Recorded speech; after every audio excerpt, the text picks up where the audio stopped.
Assalamualaikum warahmatullahi wabarakatuh.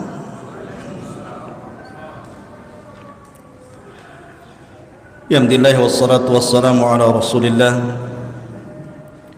wa ala alihi wa sahbihi wa mawalah wa la hawla wa la quwata illa billahi wa ba'du.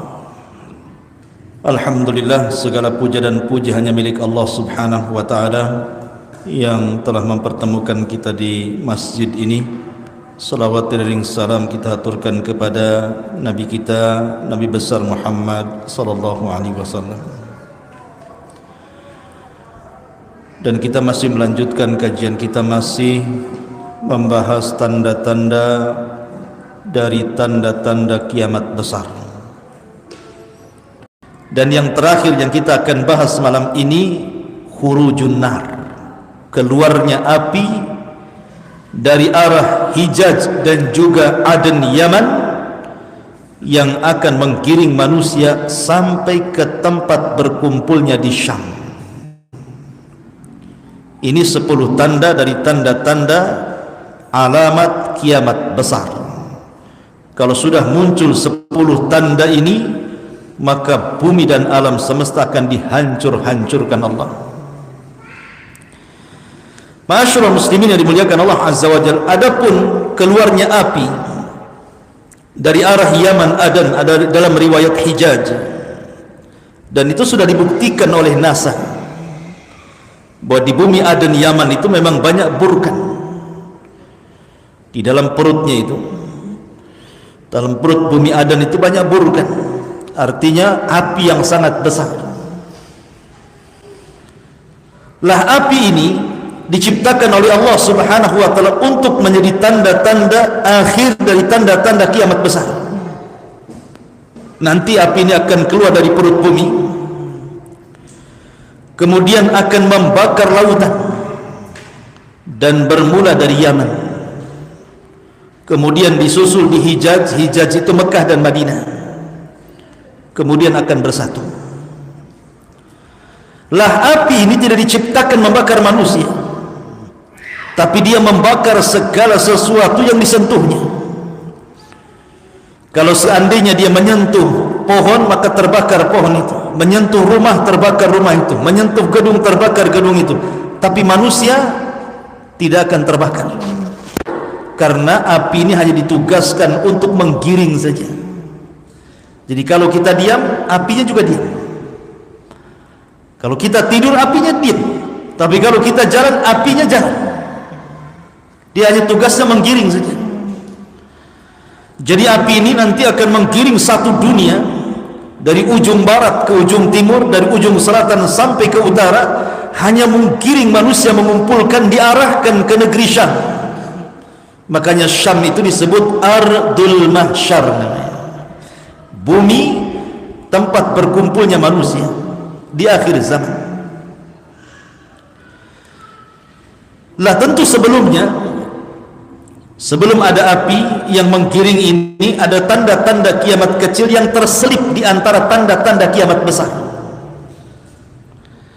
Pertama, robohnya Ka'bah, dan itu setelah tidak ada yang haji lagi dan tidak ada yang umrah saat wafatnya Isa bin Maryam, karena Isa itulah yang terakhir haji dan umrah bersama kaum muslimin. Maka ketika kemudian Ka'bah sudah tidak ditawafi lagi, tidak ada haji dan umrah, maka muncul pasukan dari negeri Ethiopia, negerinya Abraha, negerinya Habasyah, yang bernama Dzu Suwaiqataini. Orang yang bernama Dzu Suwaiqataini, orangnya tinggi, hitam, kemudian jalannya egang, karena kakinya seperti busuk. Namanya disebut Dzu Suwaiqataini, pemilik lutut yang bengkok. Itu bawa pasukan dari Ethiopia, dari Habasyah, kemudian datang ke Ka'bah. Maka Ka'bah dihancurkan sekeping demi sekeping sampai rata dengan tanah. Dan ini terulang yang sebelumnya dari negeri Ethiopia juga yang hendak menghancurkan Ka'bah. Siapa? Abraha. Abraha itu dari Ethiopia, dari Habasyah. membawa pasukan gajah, tetapi Allah halau. Kenapa? Karena Mekah masih ada orang haji dan umrah. Tapi ketika kemudian Ka'bah sudah tidak ditawafi lagi, maknanya tidak ada haji dan umrah nanti di akhir zaman, maka akan muncul pasukan dari negeri Habasyah, Ethiopia, dipimpin oleh Dzu Suwaiqataini. Di tangannya ada palu besar, kemudian mencongkel Ka'bah sebata demi sebata sampai rata dengan tanah, kemudian digali dan diambil pembendaharaan isinya. Emas-emas yang di bawah Ka'bah itu semua diambil. Tapi kemudian tentara Dzu Suwaiqataini ini dihancurkan oleh tentara dari Yaman, dari negeri Himyar, dan dibunuh dan dikalahkan. Ini juga tanda kiamat kecil yang terselip di antara tanda-tanda kiamat besar. Termasuk juga tanda-tanda kiamat kecil yang terselip di tanda-tanda kiamat besar adalah munculnya angin yang sangat dingin sekali. Dinginnya itu sampai kemudian mencabut arwah orang-orang yang beriman walaupun memiliki iman sebiji darah. Jadi angin ini akan masuk ke ketiak-ketiak orang-orang yang memiliki iman walaupun sebiji darah. Tidak ada yang tersisa, sehingga yang disisakan hanya orang-orang yang tidak ada iman lagi, hanya orang-orang kafir dan munafik. Dari situlah Nabi SAW bersabda, la taqumus sa'atu illa ala syiraril khalqi. Tidak tegak hari kiamat kecuali di atas orang yang paling buruk yang hidup di permukaan bumi, karena sudah tidak ada orang yang beriman. Ma'asyiral muslimin yang dimuliakan Allah Subhanahu wa taala, lah ketika itulah maka tanda-tanda kiamat yang terakhir, muncul api dari arah Adan Yaman dan menggiring manusia dari Hijaz terus sampai satu dunia dikumpulkan di Ardus Syam, di negeri Syam. Apa yang terjadi setelah manusia dikumpulkan di negeri Syam? Maka Allah Subhanahu wa taala perintahkan Israfil. Israfil ini sebelumnya tidak meletakkan sangkakalanya di mulutnya, dan baru meletakkan sangkakala di mulutnya itu ketika Nabi SAW diangkat menjadi Nabi dan Rasul. Jadi ketika Rasul diangkat jadi Nabi dan Rasul, mulailah moncongnya sangkakala itu diletakkan di mulut Israfil. Makanya Nabi SAW suatu ketika pernah tidak bisa tidur, tidak enak minum, tidak enak makan, gundah gulana, termenung, sehingga sahabat bertanya, ma sya'nuka ya Rasulullah, ada apa dengan kau hai Rasul? Maka Nabi SAW mengatakan, fa kaifa una, bagaimana aku bisa merasakan nikmat, kata Rasul. Fakaifa un'am wa sahibul qarni qad iltaqamal qarna, sementara pemilik tiupan sangkakala itu sudah mulai meletakkan moncongnya di ujung mulutnya. Bagaimana aku akan nikmat tidur, nikmat makan, nikmat minum, sementara sahibul qarni qad iltaqamal qarna? Rasul mengistilahkan sangkakala dengan kalimat al-qarnu. Qarnu itu artinya tanduk binatang, bahasa Arabnya. Tanduk itu kan mulai membesar kemudian mengerucut kecil kan, besar kemudian mengerucut mengecil. Begitulah bentuk sangkakala, seperti tanduk, karena bahasa Arabnya disebut al-qarn.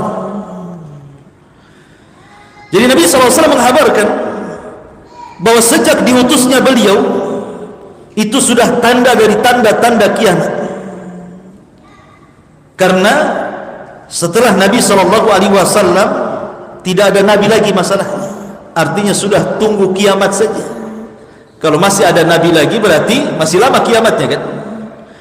Kalau sudah tidak ada Nabi dan Allah katakan ma kana Muhammadun aba ahadi min rijalikum walakin Rasulullah wa khataman nabiyyin, sementara dia adalah Rasulullah dan penutup para nabi, berarti menunjukkan bahwa Kata Nabi, ana was-sa'ah kahataini. Kata Rasul, saya dan jarak hari kiamat itu seperti ini. Kemudian Rasul mengisyaratkan dua jari, jari tengah, wusta dan syababah, kemudian dirapatkan. Seperti itulah jarak diriku dan juga kiamat. Dan kematian Rasul juga tanda-tanda telah dekatnya kiamat. Kata Rasul, u'dud sitan baina yaday sa'ah. Perhatikan 6 perkara sebelum tegaknya hari kiamat. Salah satunya kata Rasul, mauti, kematianku. Jadi kematian Rasul pertanda kiamat sudah dekat. Tetapi kapan dekatnya, seberapa dekatnya, wallahu alam. Jangan memprediksi loh ya. Karena ada orang yang memprediksi bahwa umat ini dari sejak diutusnya Rasul sampai kiamat itu katanya 1500 tahun. Dan sekarang sudah 1424,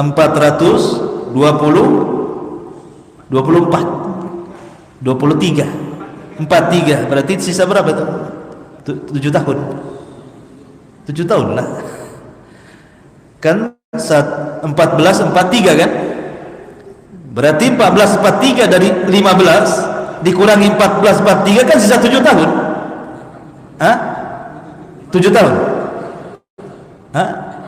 57. 57 tahun lagi. Mau kiamat kita. Dari mana ya Allah ya Rabb? Ya. Kok bisa memprediksi 1500 tahun?